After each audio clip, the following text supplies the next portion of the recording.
அழகு பிள்ளை அப்படியே அவங்க அப்பனை உரிச்சு வச்சிருக்காள. ஆமாக்கா, நம்ம கணேசன் நாட்டுமே இருக்காள பிள்ளை. அக்கா வீட்டுக்கு வந்துட்டா கவலையே படாதீங்க, உங்க பிள்ளைய நான் வச்சு நல்லா பாத்துக்கிறேன். ஏன் ஒட்டக்குச்சி, நீ நல்லா பார்த்துக்குவியா? ஏன் உங்கள் மாமியா ஏதாவது வேலை கொடுத்தாங்கன்னா அதுலேருந்து எஸ்கேப் ஆகிறதுக்கோசரம் பத்மாக்கா பிள்ளைய பார்த்துக்கிறேன்னு சொல்றியா? ஒரே சிரிப்பா இருக்கிறீங்க. யாரு இது? நம்ம பத்மாக்கா அண்ணன் பொண்டாட்டி ஆட்டம் இருக்குதே. ஆமா, அதே அண்ணன் பொண்டாட்டி தான். உங்கள் வீட்டுக்கு மகாலட்சுமியே வந்து பிறந்திருக்குது.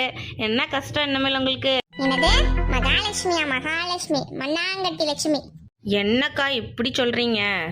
வேற எப்படிமா சொல்றது? அக்கா, நாளைக்கு லட்சுமியை வீட்டுக்கு கூட்டு போகும்போது நீங்கள் தான் கூட்டு போய் நல்லா பார்த்துக்கணும். நீங்களே இப்படி பேசுனீங்கன்னா எப்படிக்கா? ஓஹோ, அந்த பிளான் வேற உங்ககிட்ட இருக்குதோ? இந்த மகாராணி இதெல்லாம் கூட உங்ககிட்ட சொல்லி வச்சிருக்காளா?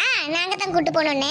நான் இந்த பொண்ணு தொலைஞ்சிருக்குது பாரு, இந்த மகாலட்சுமின்னு சொன்னீங்களே அந்த யம பௌத்துல இருக்கும் போதே எங்க அப்பனை முழுங்கிருச்சு. இன்னும் எத்தனை ஊசரை முழுங்க போதுன்னு தெரியல. இந்த யமனை வேற என் வீட்டுக்கு கூட்டு போய் வச்சு சீராட்டி தாளாட்டி வளர்க்கணுங்கிறீங்க பாருங்க.